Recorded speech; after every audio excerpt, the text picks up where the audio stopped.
Saudações e bem-vindo ao canal Fator Bíblico. No vídeo de hoje, vamos viajar pelas páginas sagradas e explorar uma das histórias mais antigas e profundas das Escrituras, o início da humanidade, após o Éden e o nascimento dos primeiros filhos de Adão e Eva.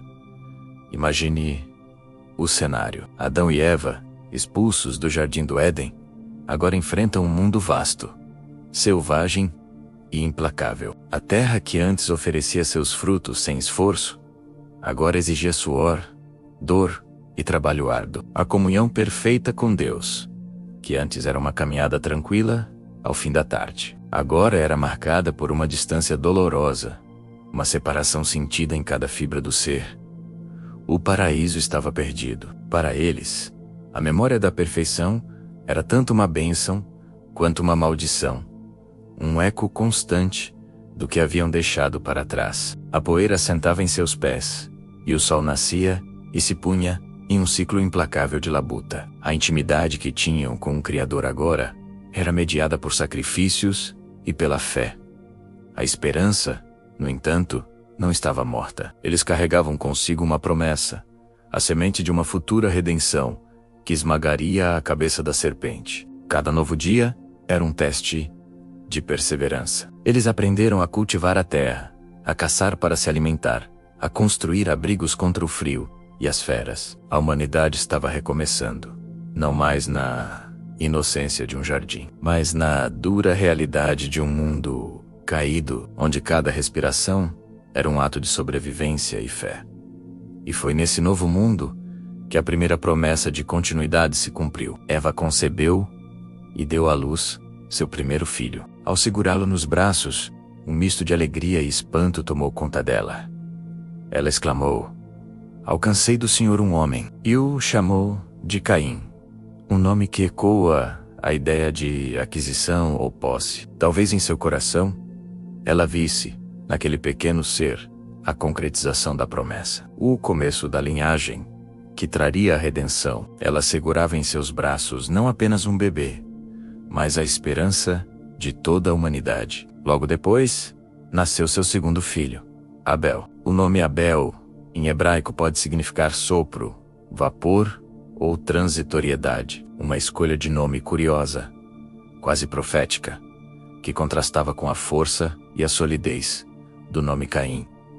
Desde cedo, as personalidades dos dois irmãos começaram a se desenhar. Caim, o primogênito, parecia carregar o peso do mundo em seus ombros, um reflexo talvez da labuta de seu pai com a terra. Abel, por outro lado, parecia ter um espírito mais leve, mais contemplativo. Dois irmãos, nascidos dos mesmos pais, sob o mesmo céu, mas com corações que já batiam em ritmos diferentes. Caim era o futuro da lavoura.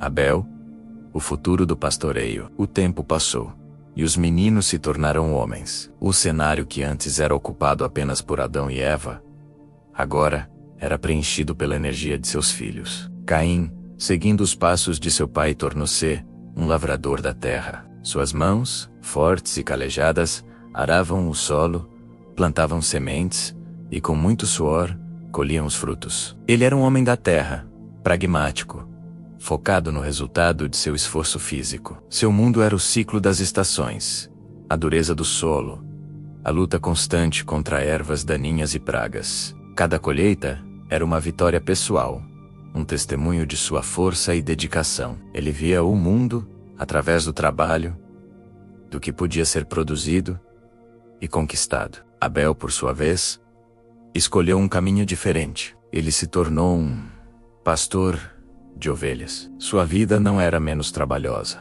mas era de uma natureza distinta. Ele passava seus dias sob o céu aberto, guiando seu rebanho para pastos verdes e águas tranquilas. Ele protegia suas ovelhas dos predadores, cuidava das que adoeciam e conhecia cada uma delas pelo nome. Seu ofício exigia paciência, vigilância e um coração gentil. Enquanto Caim subjugava a terra, Abel nutria a vida. Essas diferenças em suas profissões refletiam e, ao mesmo tempo, moldavam seus caracteres. Caim era intenso, terreno, talvez um pouco orgulhoso de sua capacidade de fazer a terra produzir. Abel era quieto observador, e sua relação com suas ovelhas ensinou-lhe sobre cuidado, dependência e sacrifício. E então, chegou um momento decisivo na vida desses dois irmãos. Um impulso interior, talvez ensinado por seus pais, ou talvez uma inspiração divina, os levou a tomar uma decisão. Era hora de oferecer um sacrifício a Deus. A adoração não era apenas um ritual, era o principal meio de se conectar com o Criador, de reconhecer sua soberania e de buscar sua graça. Era um ato de fé que atravessava a distância criada pela queda no Éden. Para eles, era a forma de dizer: nós lembramos de ti, nós te honramos. A tensão começou a se construir. Não uma tensão de conflito, ainda não, mas a tensão solene da preparação. Podemos imaginar Caim caminhando por seus campos, selecionando os melhores frutos de sua colheita. Talvez ele escolhesse os maiores legumes, os grãos mais cheios, os produtos que mais lhe custaram suor para cultivar. Ele empilhava sua oferta, um monumento ao seu trabalho, um testemunho de seu domínio sobre a terra. Cada fruta, cada grão, representava horas de trabalho sob o sol escaldante. Era uma oferta generosa, fruto do seu esforço. Enquanto isso, Abel movia-se entre seu rebanho. Seu critério de escolha era diferente. As Escrituras nos dizem que ele escolheu das primícias do seu rebanho e da sua gordura. Isso significa que ele não pegou qualquer animal. Ele escolheu o melhor, o primogênito, provavelmente um cordeiro jovem e sem defeito. A gordura simbolizava a parte mais rica, a mais valiosa. Para um pastor, sacrificar o melhor de seu rebanho não era apenas um ato de dar algo que possuía.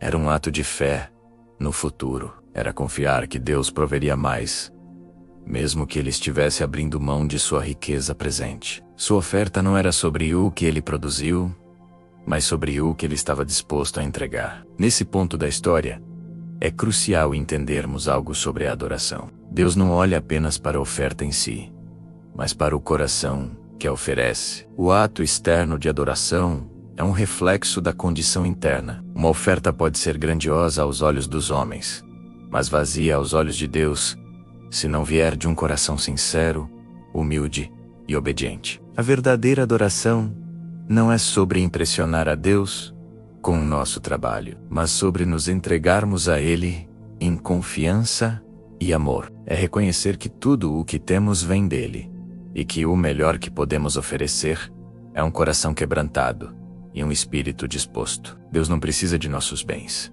Ele deseja a nossa devoção. A motivação por trás do ato é o que lhe confere verdadeiro valor. E assim, diante do altar, os dois irmãos permanecem, cada um oferecendo o fruto de seu trabalho. De um lado, os produtos da terra, vibrantes e pesados, o resultado da força e do suor. Do outro, o cordeiro, símbolo de vida e inocência, o resultado do cuidado e da fé. O céu observa, Deus observa, e o que está prestes a acontecer revelará verdades profundas sobre fé, obediência e o coração humano. Ali, diante do altar, Caim e Abel esperam em silêncio. O tempo parece suspenso. O olhar de Deus está sobre cada detalhe e sobre cada coração. De repente, uma chama, uma luz divina, um sinal visível de aceitação, desce sobre a oferta de Abel. O cordeiro é consumido por um fogo que não era humano. Uma aceitação clara, pública. A Bíblia, no livro de Hebreus, nos diz que foi pela fé que Abel ofereceu um sacrifício superior ao de Caim. Não era apenas sobre o que ele trouxe, mas como ele trouxe. O coração de Abel estava ali, entregue, confiante. Ele entendeu que, para se aproximar de um Deus santo, era preciso reconhecer sua própria fragilidade e a necessidade de um substituto. Sua adoração era autêntica, uma entrega total, não apenas o cumprimento de um ritual. Ele deu o seu melhor, a primícia, o mais valioso. E Deus, que sonda os corações, viu isso e se agradou. Enquanto a fumaça da oferta de Abel sobe aos céus em cheiro suave, a de Caim parece se arrastar pelo chão. Nenhum fogo divino, nenhum sinal. Apenas o silêncio pesado da rejeição. O rosto de Caim se fecha, seus ombros caem, mas não de tristeza, e sim de raiva. Uma onda de frustração e inveja queima dentro dele. O sentimento de injustiça o consome. Seus olhos se desviam do altar e se fixam em seu irmão. Agora não mais com amor, mas com um ressentimento crescente. Um conflito terrível começa em sua alma. A rejeição externa se tornou um veneno interno. E é nesse exato momento, quando a escuridão começa a tomar conta do coração de Caim, que Deus intervém. Não com ira, mas com cuidado. Uma voz suave, mas firme, ecoa em sua mente. Caim, por que você está irado? E por que o seu rosto está abatido? Deus conhece a dor dele. Ele não o abandona na sua frustração. E então, oferece a chave, a saída. Se você fizer o bem, não será aceito. Mas se não o fizer, saiba que o pecado está à sua porta. Ele deseja dominá-lo, mas você deve governá-lo. Imagine essa cena. Deus está pintando um quadro para Caim. O pecado é como uma fera selvagem, agachada na porta de sua alma, esperando o momento certo para atacar e devorar. É uma escolha, Caim. Você pode abrir a porta para essa fera, alimentando sua raiva e ciúme. Ou pode se levantar, dominá-la e escolher o caminho do bem. Deus estava lhe dando uma chance de se arrepender, de mudar de atitude, de consertar seu coração antes que fosse tarde demais. É uma demonstração impressionante do amor preventivo de Deus. Ele adverte antes da queda. Ele oferece a solução antes do desastre. Mas Caim não ouve. A voz do ressentimento grita mais alto que a voz de Deus. A semente do ódio já foi plantada, e agora ele a rega com pensamentos sombrios. Então, ele faz um convite. Com um sorriso forçado, escondendo a tempestade em seu peito, ele se aproxima de Abel e diz: "Vamos ao campo." Abel, inocente, sem perceber a escuridão no coração de seu irmão, concorda. Talvez ele pensasse que iriam conversar, trabalhar juntos como sempre fizeram. Eles caminham lado a lado. O sol talvez estivesse se pondo, pintando o céu com tons de laranja e vermelho, uma premonição da tragédia que estava por vir. O ar está pesado.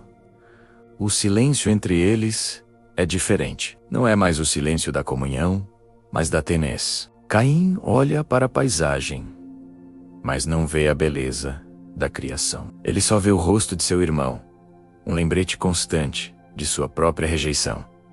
A desconexão emocional é total. Estão fisicamente juntos, mas espiritualmente há um abismo de distância. O amor fraternal que um dia os uniu se quebrou completamente. E então, no meio daquele campo silencioso, a fera que estava à porta finalmente ataca. Caim se levanta contra seu irmão Abel e o mata. Não vamos focar nos detalhes gráficos, mas no peso espiritual desse momento. Foi o primeiro homicídio da história da humanidade. O primeiro sangue humano derramado, não por um animal selvagem, mas pela mão de um irmão. A terra, que até então só havia recebido sementes e produzido vida, agora recebe o sangue inocente de um de seus filhos. Um silêncio mortal cai sobre o mundo. Algo mudou para sempre. A inocência foi perdida de uma forma nova e terrível. A violência entrou na família humana. E quase que imediatamente, a voz de Deus ecoa novamente, não mais como um aviso, mas como uma inquirição. Onde está Abel, seu irmão? Deus já sabia a resposta. A pergunta não era para obter informação, mas para provocar a confissão. Era mais uma chance para Caim reconhecer seu erro. Mas a resposta de Caim é um dos momentos mais arrepiantes da Bíblia. Com desafio e sarcasmo, ele responde: "Não sei. Sou eu o guarda do meu irmão?" Ele não só mente, como nega qualquer responsabilidade. Ele tenta se afastar de seu ato, de seu irmão, de seu Deus. Então, a voz de Deus se torna um trovão de justiça. O que você fez? Ouça. A voz do sangue do seu irmão clama a mim, desde a terra. Que imagem poderosa! O sangue de Abel não está silencioso. Ele grita por justiça. A própria criação testemunha contra Caim. A terra não pode esconder aquele ato. E o julgamento vem. Caim é amaldiçoado, banido da terra que ele profanou. A mesma terra que ele cultivava, agora, lhe negaria seus frutos. Ele seria um fugitivo errante pelo mundo. Mas aqui, no meio do julgamento, vemos um vislumbre da misericórdia de Deus. Caim, em desespero, grita que seu castigo é maior do que pode suportar. Ele teme que qualquer um que o encontre o mate. E Deus, em um ato de justiça equilibrada com graça, coloca um sinal em Caim. Não sabemos o que era esse sinal, mas seu propósito era claro: protegê-lo. Ninguém poderia tirar sua vida. Mesmo em seu pecado, Deus não o abandonou à vingança dos homens. Então, Caim se retira da presença do Senhor e vai viver na terra de Nod, a leste do Éden. Nod em hebraico significa errante. Seu destino se tornou seu endereço. A dor da separação de sua família e, mais importante, da presença manifesta de Deus se torna sua realidade diária. Ali, ele constrói uma cidade e inicia uma nova linhagem. Uma civilização marcada pela distância de Deus. É uma reflexão profunda sobre as consequências do pecado. Um único ato de ciúme não controlado levou à morte, ao exílio e às gerações que cresceriam longe do jardim. Mas o sinal, a proteção, nos lembra da permanência da graça, mesmo nas circunstâncias mais sombrias. E assim, entre sacrifício, fé, ciúme e justiça, a história de Caim e Abel ecoa através dos séculos, lembrando-nos que Deus vê o coração, adverte antes da queda e oferece misericórdia, mesmo quando o erro é grande. Uma história antiga, mas ainda viva, revelando quem somos e quem Deus é. Se você deseja mais vídeos de lições, histórias e curiosidades bíblicas com profundidade, inscreva-se, deixe seu like e compartilhe este conteúdo.